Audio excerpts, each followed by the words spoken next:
اعوذ باللہ من الشیطان الرجیم بسم اللہ الرحمن الرحیم نحمدہ ونصلی علی رسولہ الکریم اما بعد فاعوذ باللہ من الشیطان الرجیم بسم اللہ الرحمن الرحیم. السلام علیکم. میں Harvard C S S online academy کی طرف سے سی ایس ایس اسلامیات کے کورس کے ساتھ آپ کی خدمت میں حاضر ہوں. آج کا ہمارا ٹاپک ہے اسلامک عبادات اور ان کے فوائد. مختلف قسم کی ہم اسلامک عبادات کرتے ہیں, مختلف قسم کی پریکٹسز کرتے ہیں ڈیلی لائف میں, تو ان کے کیا فوائد ہیں, ان کے کیا امفیکٹس ہے, اس حوالے سے ہم ڈیٹیل سے بات کریں گے.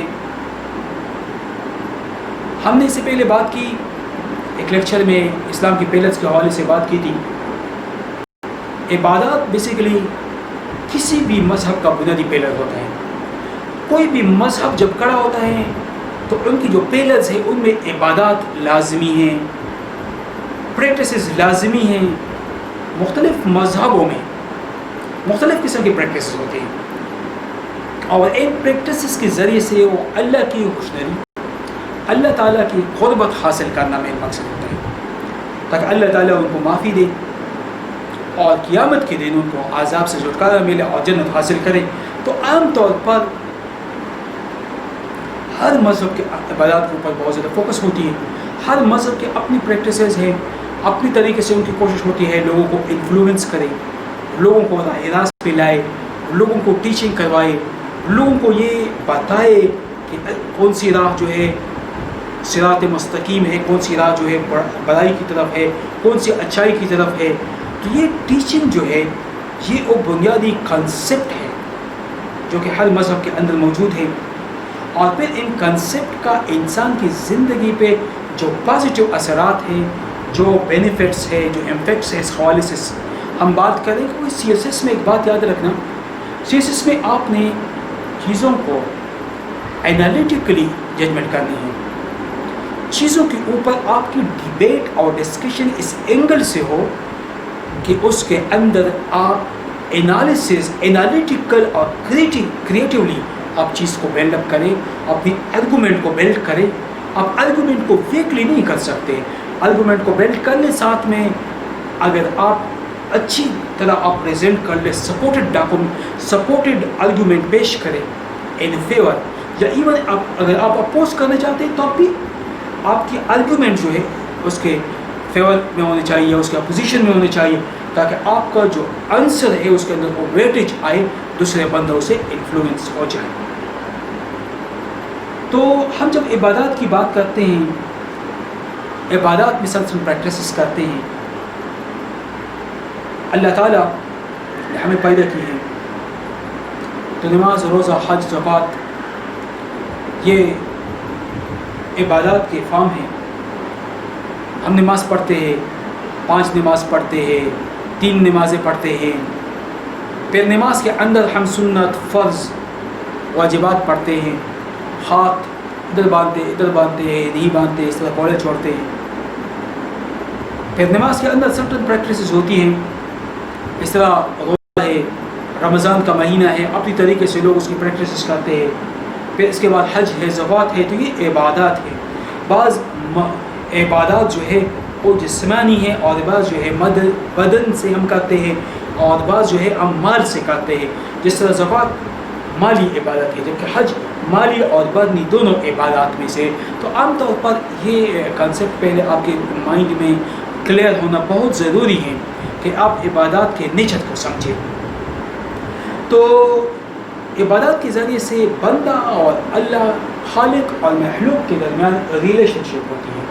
تو اسلامک عبادات میں سے جو بینیفٹ ہے, فرسٹ بینیفٹ یہ ہے کہ ہمیشہ بندہ جب تنہائی میں ہو تو وہ سوچتا ہے, ہمیشہ اس کے اندر ایک قسم کی وہم ہوتی ہیں, ہمیشہ اس سوچ میں ہوتا ہے کہ میرا تو کوئی بھی نہیں ہے. لیکن جب وہ عبادت کے لیے جاتا ہے, مسجد میں جاتا ہے, نماز پڑھتا ہے, گھر میں نماز پڑھتا ہے, جب وہ زکوٰۃ دیتا ہے, جب وہ حج پہ جاتا ہے, جب وہ روزہ رکھتا ہے, تو ان کے دل میں ایک امنگ سی پیدا ہوتی ہے, اس کے دل میں ایک جذبہ سے پیدا ہوتا ہے, اور وہ یہ سمجھنا شروع کرتا ہے کہ میں اکیلا نہیں ہوں, میرا کوئی موجود ہے, میرا خالق موجود ہے, کوئی کریٹر جس نے مجھے پیدا کیا وہ موجود ہے. تو میں اس دنیا میں اکیلا نہیں ہوں، مجھ کو کس نے پیدا کیا ہے، میرا خالق موجود ہے، میں اس کا مخلوق ہوں۔ تو فرسٹ امپورٹنٹ جو چیز ہوتی ہے وہ اللہ اور بندے کے درمیان ریلیشن شپ، تعلقات، جس کی بنیاد پہ ایک بندہ ہمیشہ اس کے بھاری دماغ میں یہ سوچے کہ اللہ موجود ہے، میرا خالق موجود ہے، اس نے مجھے جنم دیا، اس نے مجھے پیدا کیا، اس نے اس کائنات کو تحریک کیا، تو اس کے پازیٹیو اثرات ہوتے ہیں۔ سائیکولوجیکل ڈپریشن کا خاتمہ ہو جاتا ہے۔ سائیکولوجیکلی انسان جس ٹینشن میں ہوتا ہے، جس بوجھ کے تلے ہوتے ہیں، وہ بوجھ تلے خاتمہ ہو جاتا ہے، اور انسان کے مائنڈ میں ہمیشہ یہ سوچ ہوتی ہے ہاں یہ چیز تو بہت پازیٹیو ہے، اللہ تو موجود ہے، اکیلا نہیں ہوں۔ گھر میں بندہ اکیلا بھی ہوگا لیکن وہ یہ سمجھے کہ اللہ موجود ہے، عبادت کر لے، ذکر کر لے، دعا پڑھ لے۔ ہم کیوں تو ٹینشن میں ہوتے، کیوں اللہ سے دعا مانگتے ہیں، کیوں اللہ تعالیٰ کے سامنے رگڑاتے ہیں؟ کیونکہ ہمیں ایک امید ہوتی ہے کہ میرا کوئی سننے والا موجود ہے، کوئی اس طرح بندہ اس یونیورس میں موجود ہے جو مجھے سنتا ہے، کوئی ایسی طاقت موجود ہے جس کے سامنے میں اپنی مداح بیان کر سکتا ہوں، جس کے سامنے میں اپنی بات بیان کر سکتا ہوں، اور جس سے مجھے امید ہے کہ وہ سنے گا، جس سے مجھے امید ہوتا ہے کہ وہ میری مدد کرے گا۔ اس لیے ہم تکلیف، اس لیے ہم پریشانی میں اس اللہ کے دربار میں جاتے ہیں، ہم اس اللہ کے سیدھو جھکاتے ہیں، ہم اس اللہ سے مانگتے ہیں، اس اللہ سے رگڑ کے ہم دعائیں مانگتے ہیں، اس سے ہم اپنے لیے، اپنے اچھائی کے لیے، اپنے دوسروں کی بھلائی کے لیے ہم ہمیشہ دعائیں مانگتے ہیں۔ تو عبادات کا جو ہے بندہ اور اللہ کے درمیان ایک ریلیشن شپ اسٹیبلش ہوتی ہے، بندے اور اللہ کے درمیان تعلقات اسٹیبلش ہوتی ہیں۔ تو یہ تو بیسک کانسیپٹ اگر اس عبادات کا ہے اور ان کے بینیفٹ۔ اب ہم انڈیویجولی ہر ایک عبادت کے حوالے سے بات کریں گے۔ ہم نماز کی بات کرتے ہیں، بے شک نماز برائیوں سے بندے کو روکتا ہے، بے حیائی سے روکتا ہے، کیونکہ نماز جنت کی کنجی ہے۔ پہلا اللہ سب سے پہلے جو پوچھے گا وہ نماز کے بارے میں پوچھے گا، کیونکہ نماز وہ کلمہ پڑھنے کے بعد جب ہم کلمہ پڑھتے ہیں تو پہلی جو عبادت ہے وہ نماز ہے، جو فرض ہے، جو ہر مسلمان پہ فرض ہے، ہر بالغ مسلمان پہ فرض ہے، اور اس میں کوئی ریلیکسیشن نہیں ہے۔ قرآن مجید میں بار بار نماز کا ذکر آیا ہے، نماز کو قائم کرنے، اقیم الصلاۃ وآتوا الزکاۃ وارکعوا مع الراکعین، واقیم الصلاۃ، صلاۃ قائم کرو، وآتوا الزکاۃ، زکات دے، وارکعوا مع الراکعین، اور رکوع کرنا، رکوع میں شامل ہو جائے، نماز پڑھو۔ نماز کے بارے میں بہت زیادہ بار بار اللہ تعالیٰ نے فرمایا ہے، اور یہ نماز ایک آئیڈینٹی ہے، ایمان اور غیر ایمان، جو بندہ مسلم ہو اور جو بندہ غیر مسلم، ان کے درمیان نشانی جو ہے، پہچان نماز ہے۔ جو بندہ نماز پڑھے گا مسلمان ہوگا، جو بندہ مسلمان ہوگا وہ لازمی نماز پڑھے گا، وہ نماز فرض ہے، نماز کو کوئی چھوٹ نہیں ہے، نماز میں کسی بھی لیول پہ کوئی ریلیکسیشن نہیں ہے، کسی بھی بندے کو چھوٹ نہیں، کسی بندے کو نماز سے چھٹی نہیں مل سکتی۔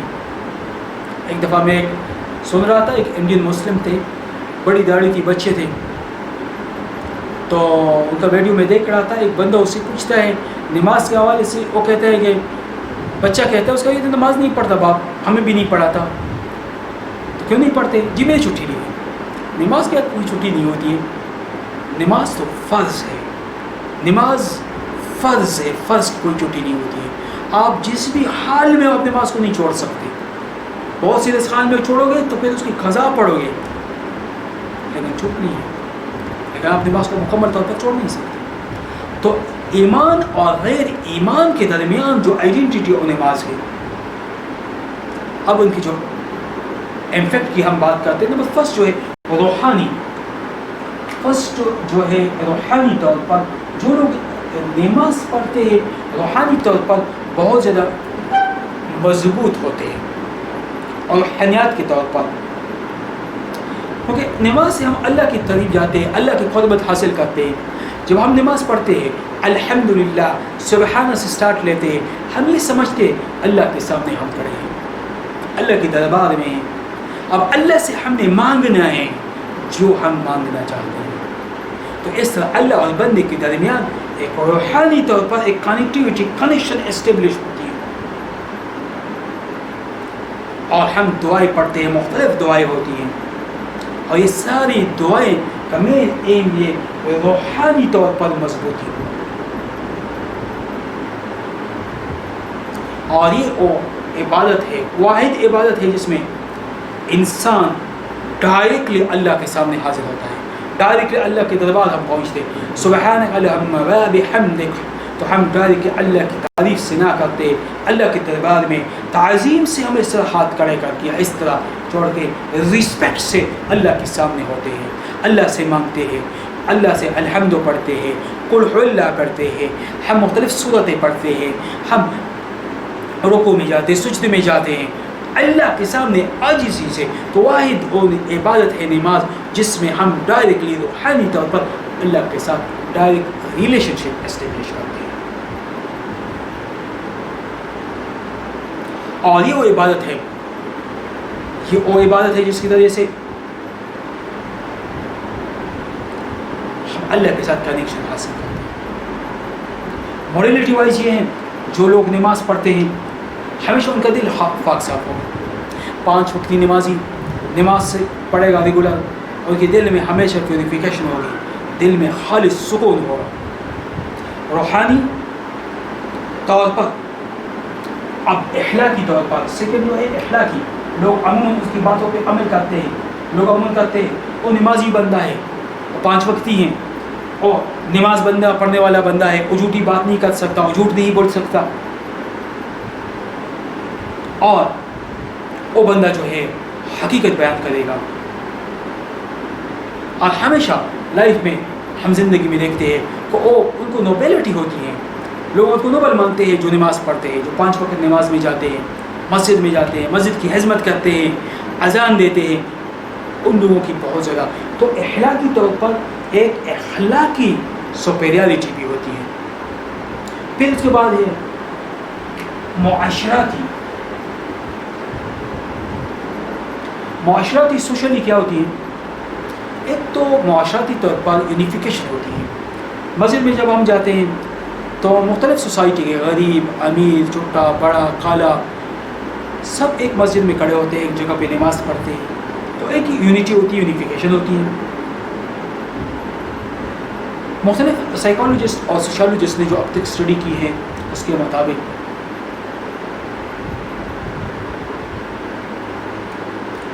انسان جب نماز کے لیے مسجد جاتا ہے تو انسان کے دل میں ایک امنگ سی پیدا ہوتی ہے. انسان سائیکولوجیکلی سوشلی ان کی انٹریکشن ہوتی ہے, تو ایک معاشرے میں ایک بدن کا فرق وہ فیل کرتے ہیں ایک دوسرے کو. جب ایک دوسرے کے قریب آتے ہیں تو نہ صرف ایک دوسرے کے ساتھ گلے ملتے ہیں, نہ صرف ایک دوسرے کے غمی خوشی میں شرکت کرتے ہیں, بلکہ ایک دوسرے کے ساتھ محبت, اخوت, جذبے میں لوگ شامل ہوتے ہیں. اور اس سے ان کی ایک انگیجمنٹ ہوتی ہے, ایک دوسرے کے ساتھ ایک تعلق اسٹیبلش ہوتا ہے. اس میں کوئی شک نہیں ہے اس بات میں کہ نماز جو ہے, خاص کر نماز جماعت جو ہے, تاریخی طور پر ان کی یہ اہمیت رہی ہے کہ ہمیشہ دنیا میں ایک اتفاق اور اتحاد پیدا ہوتا ہے. اگر ہم مسجد جاتے ہیں, 5 وقت نماز پڑھتے ہیں, تو معاشرتی طور پر ہم بہت زیادہ ایک دوسرے کے ساتھ افیلیٹڈ ہوتے ہیں, ایسے دکھ درد برداشت کرتے ہیں, ایک دوسرے کے ساتھ کام کرتے ہیں, ایک دوسرے کی مدد کرتے ہیں, اور غم اور خوشی میں ایک دوسرے کا ڈسکشن کرتے ہیں, غم اور خوشی کے موقع پہ ایک دوسرے کا ساتھ دیتے ہیں. پھر جب ہم نمازی عیدیں, جمعے کی نماز, اس طرح اجتماعات میں جاتے ہیں تو یہ 27 دفعہ 27 ٹائم مور ریوارڈ اس کا ملتا ہے, بجائے اس کے کہ ہم اس کو گھر میں پڑھیں. تو مسجد میں جانا بہت زیادہ امپورٹنٹ ہے, بہت زیادہ فیور والے ہیں. تو نماز کی روحانی, اخلاقی اور معاشرتی 3 لیول پہ اس کے امپیکٹ ہے, اس کے پازیٹیو بینیفٹس ہیں, سوسائٹی میں جس کو ابزر کرتے ہیں یا جس کو سوسائٹی میں ہم ابزر کر سکتے ہیں، روحانی طور پر بھی، معاشرتی طور پر بھی اور اخلاقی طور پر بھی، مورالٹی وائز بھی۔ اب ہم آتے ہیں روزے کی طرف۔ یہ تو ہم نے نماز کی، اب ہم روزے کی طرف جاتے ہیں۔ روزہ چونکہ ایک بدنی جسمانی عبادت ہے، ہم صبح سے لے کے شام تک بھوک پیاس برداشت کرتے ہیں۔ ایک بھوک پیاس برداشت کرنے کا مقصد کچھ اور نہیں ہے، اس کا مطلب یہ ہے، صوم کا مطلب یہی ہے، روزے کا مطلب یہ ہے ہم تقوی اور پرہیزگاری، صبر پیدا کریں، کیونکہ صبر جو ہے اللہ تعالیٰ کو بہت پسند ہے۔ اس کا پریکٹیکل امپلیکیشن یہ ہے کہ جب ہم روزے میں اپنے آپ کو کنٹرول کرتے ہیں تو پریکٹیکل لائف میں ہم اپنے آپ کے اوپر کنٹرول سیکھتے ہیں، ہم اپنے لائف کو مختلف اس میں کنٹرول کر سکتے ہیں۔ ہم جب کھانے پینے سے دور رہتے ہیں، سیکشول ڈیزائر کو فلفل کرنے سے دور رہتے ہیں، تو اس سے ہماری لائف کے اندر ہماری جو عام روٹین 11 مہینوں تک ایکٹیویٹی، 1 مہینے کی ایکٹیویٹی، بالکل ان کو ایک ریوائول، ان کی دوبارہ ایک ری اسٹرکچرنگ قسم کی ہو جاتی ہے۔ اور اس سے ایک تو اللہ کی اوبلیگیشن ہوتی ہے، اللہ کا حکم ہے۔ فرسٹ اور مین چیز اللہ کے احکام ماننا ہے، کہ اللہ تعالیٰ نے ہمیں حکم دی، ہم نے اس حکم کو ہم نے بجانا ہے، اس حکم کو ہم نے فالو کرنا ہے۔ اب اس کی جو امپیکٹ ہے روحانی کیا ہے؟ روحانی طور پر جب ہم روزہ رکھتے ہیں تو روزے کی روحانی کیا امپیکٹ ہے؟ جب ایک تو یہ ہے کہ اللہ تعالیٰ کے ساتھ ہمیں قربت کا ذریعہ ملتا ہے، اور ہم اللہ کے لیے روزہ رکھتے ہیں، اور ہمیشہ ہم روزے میں بہت احتیاط برتتے ہیں کہ ایسے نہ ہو کہ کوئی غلطی سے کوئی ایسے کام کرے کہ وہ روزہ جو بھوک پیاس صبح سے برداشت کر رہا ہو ضائع ہو جائے۔ انسان اس سے سنسیئر بن جاتا ہے، اور وہ سنسیئرٹی اللہ کی نزدیک اللہ کو بہت پسند ہے۔ جب ہم اللہ کو نہ دیکھتے ہوئے کسی کمرے میں بھی ہوتے ہوئے، کسی پہاڑ میں، کسی سمندر میں، کسی غیر آباد علاقے میں، لیکن پھر بھی ہم کھانا پینا چھوڑتے اس لیے کہ اللہ دیکھ رہا ہے، اور اللہ تعالیٰ اور ہم صبر برداشت کرتے ہیں، ہم غلط باتوں سے، غلط خیالات سے دور رہتے ہیں، تو یہ اخلاقی طور پر ہمارے اندر جو ہے صبر کا مادہ پیدا ہوتا ہے۔ صبر کا مادہ جب پیدا ہو جائے تو انسان مختلف فیلڈوں میں، انسان مختلف اسپیکٹس میں، مختلف ارواحوں میں، مختلف میدانوں میں انسان صبر کے استعمال کر کے مختلف جذبات اور خواہشات پہ ہمیں کنٹرول ملتا ہے۔ اخلاقی طور پر سیون چیز جو ہے اور ایتھیکل اخلاقی طور پر، ایتھیکل یا اخلاقی طور پر یہ ہے، ایک تو انسان معدے کو اسٹمک ہو، چونکہ ایک ٹائم ملتا ہے، ایک ریلیکسیشن ملتی ہے۔ عام طور پر ہم مختلف چیزیں کھاتے ہیں، ہم یہ نہیں دیکھتے گرم ہے، سرد ہے، مرچ ہے، مسالے ہے، اسی طرح اس میں ڈالتے ہیں، ایک بوجھ سا اس کے اوپر بناتے ہیں۔ تو جب ہم بھوک برداشت کرتے تو اخلاقی طور پر ہم اپنی جو سیکشول ڈیزائرز ہیں ان کے اوپر کنٹرول حاصل کرتے ہیں۔ جو لوگ جوانی میں اپنی سیکشول ڈیزائر کو کنٹرول نہیں کر سکتے تو ان کے لیے یہ ہے کہ وہ کثرت سے روزے رکھیں، اور روزے کے اندر صبر کا مادہ ڈیولپ ہوتا ہے، تو اخلاقی طور پر بہت ساری بیماریوں سے ہم بچ سکتے ہیں۔ کیونکہ روزے کی حالت میں ہم دیکھتے ہیں میوزک نہیں سننا جی روزے میں ہوں، دیکھنا نہیں کسی چیز کو روزے میں ہوں، فلم نہیں دیکھتا، فلاں نہیں دیکھتے، کیونکہ میں روزے کی حالت سے ہوں، میں روزے کی حالت میں ہوں۔ اس طریقے سے ہم اپنے آپ کو ٹرین کرتے ہیں، اور یہ جو 1 مہینے کی ٹریننگ ہوتی ہے اس لیول تک ٹرین ہوتے ہیں کہ باقی 11 مہینوں میں بھی ان کی امپلیکیشن نظر آتی ہے، اور نظر آنی بھی چاہیے۔ سوشل امپیکٹ یہ ہے، سوشل امپیکٹ معاشرتی طور پر، چونکہ پورے مسلمان معاشرے میں روزہ رکھتے ہیں، ایک یونٹی کی کنسیپٹ آ جاتی ہے۔ پورے مسلم معاشرے میں تمام مسلمان روزے سے ہوتے ہیں۔ شام کے ٹائم پہ شہروں میں بڑے افطار پارٹیاں لگی ہوتی ہے، لوگ جاتے ہیں، افطاریاں خریدتے ہیں، اور ایک ہلا گلا سا ہوتا ہے، یہ وہ ایک رونق شونق جو ہوتی ہے جو دن بھر اس بندے کے لیے، جو بندہ دن بھر بھوک پیاس برداشت کرے اس کو سب سے زیادہ خوشی ملتی ہے۔ صبح سے بھوکا پیاسا ہے، شام کو ان رونقوں میں ان کو زیادہ خوشی ملتی ہے۔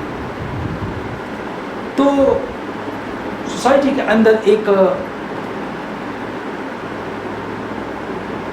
برابری کا کنسیپٹ بھی آتا ہے، سوسائٹی کے اندر ایک برابری بھی اسٹیبلش ہو جاتی ہے، برابری کا ایک لیول بھی اسٹیبلش ہوتا ہے۔ تو یہ تین روحانی، اخلاقی اور معاشرتی روزے کی تین امپیکٹ ہے یا پازیٹیو آؤٹ کم ہے۔ اب اس کے بعد ہم جاتے ہیں حج کے امپیکٹ پہ بات کریں گے۔ حج چونکہ ایک جسمانی اور بدنی عبادات کا مجموعہ ہے، اور عام طور پر ایک خوشش کا نام ہے حج، جس میں ہم اپنے بدن کا استعمال بھی کرتے ہیں، پیسوں کا استعمال بھی کرتے ہیں، اور اس کے بارے میں جن کے پاس پیسے تو ایٹ لیسٹ لائف میں ایک دفعہ حج لازمی ہے، فرض ہے، اور جو غریب ہیں ان لوگوں کے لیے تو ویسے بھی نہیں ہے۔ اور یہ ذوالحج کے مہینے میں اس کو پرفارم کیا جاتا ہے، اور یہاں پہ مسلم کی ایک مکمل یونٹی ہوتی ہے۔ تو ان کی امپیکٹ کی اگر ہم بات کریں، ایک تو روحانی طور پر بندہ جب حج کے موقع پہ جاتا ہے اس کا ایمان مضبوط ہوتا ہے، اللہ کے گھر کا دیدار کرتا ہے، حضرت محمد صلی اللہ علیہ وسلم کے مقامات کا، مقدس مقامات کی زیارت کرتا ہے، تو ایک روحانی طور پر ایمان کی مضبوطی ہوتی ہے، انسان کا ایمان مضبوط ہوتا ہے، اسٹرانگ ہوتا ہے۔ پھر اس کے بعد انسان بالکل گناہوں سے پاک صاف ہوتا ہے، کیونکہ حضور پاک صلی اللہ علیہ وسلم جا رہے ہیں، جو حضور پاک صلی اللہ علیہ وسلم جن مقامات سے ان مقامات کی زیارت کرتے ہیں، تو انسان حج کرنے کے بعد بالکل گناہوں سے پاک صاف ہو جاتا ہے۔ اور پھر سارے لوگ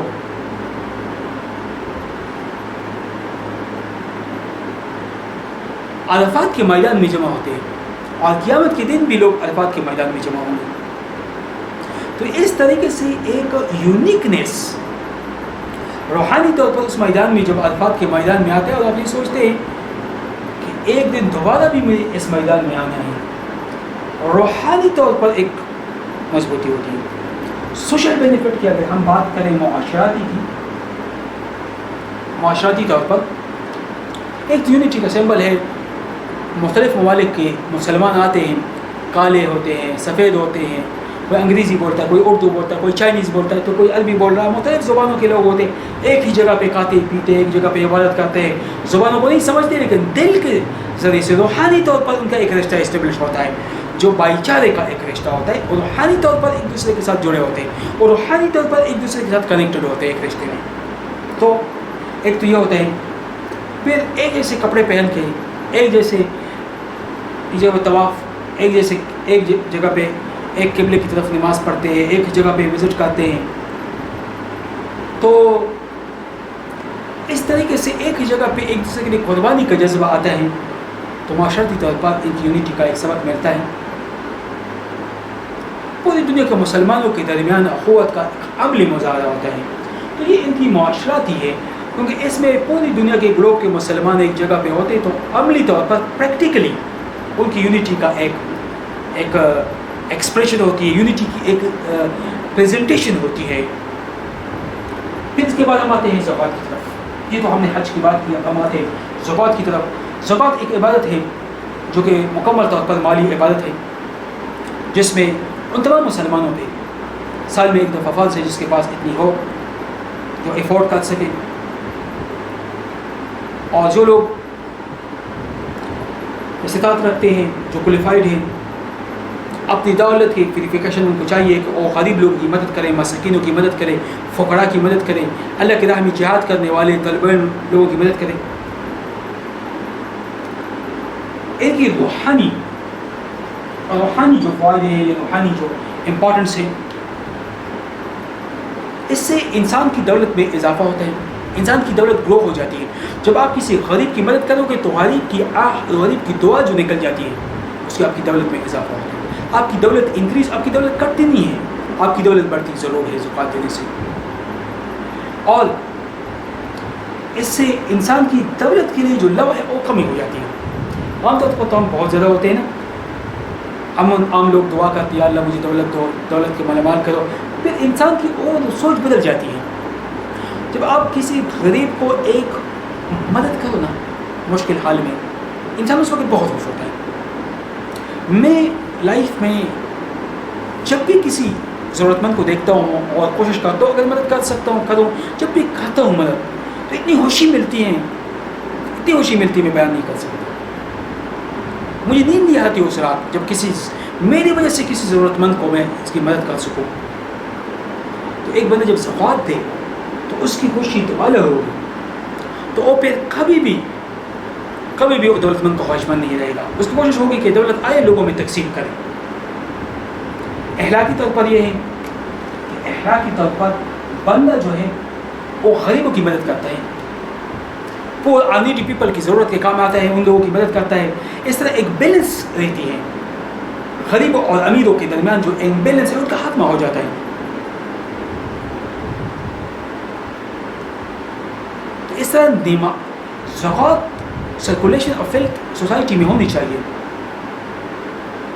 معاشرتی طور پر اگر ہم نے معاشرتی کی بات کی، سوسائٹی کے طور پر بات کی، Islamic economy system back bone زکوٰۃ ہے۔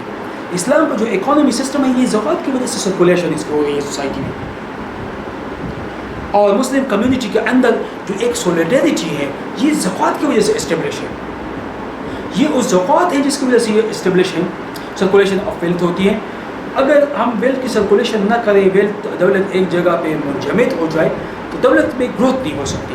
دولت کی گروتھ کے لیے لازمی ہے کہ اس کو سرکولیٹ کیا جائے سوسائٹی میں، اس کو ایک جگہ پہ اسٹاپ نہ کرے اور ایک جگہ پہ رکے نہ، بلکہ دولت کی سرکولیشن لازمی ہے۔ یہ لازمی ہے کہ ہم دولت کو سرکولیٹ کریں پوری معاشرے میں، سوسائٹی کے اندر دولت کی سرکولیشن ہو، تو یہ زکوٰۃ کی پریکٹیکل امپلیکیشن ہے، پریکٹیکل فائدے ہیں۔ اس سے بندہ سیکیور بھی ہوتا ہے معاشرے پر اور اسٹیبل بھی ہوتا ہے، لوگ اس کی رسپیکٹ بھی کرتے ہیں کہ فلاں بندہ تو بہت زیادہ صحیح بندہ ہے، فلاں بندہ تو بہت زیادہ شفقت والا بندہ ہے، فلاں بندہ تو بہت زیادہ غریبوں کی مدد کرنے والا بندہ ہے۔ تو اس سے ان کی عزت احترام میں بھی معاشرتی طور پر روب بھی اضافہ ہوتا ہے۔ دکھلاوا نہ ہو، دوسرے بندے کے دل سے آہ نکلے، دوسرے بندے کے دل سے دعا نکلے، دوسرے بندے کے دل سے جو دعا نکلتی ہے اللہ کبھی اس کو رد نہیں کرتی ہے۔ تو آج کا ہمارا ٹاپک تھا اسلامک عبادات اور ان کی جو پریکٹیکل بینیفٹ ہے، نماز اور روزہ، زکوٰۃ اور حج، ان 4 عبادات کے حوالے سے ہم نے بات کی، ڈیٹیل ایک بات کی۔ امید ہے آپ کو پسند آئی ہوگی۔ تھینک یو، اللہ حافظ۔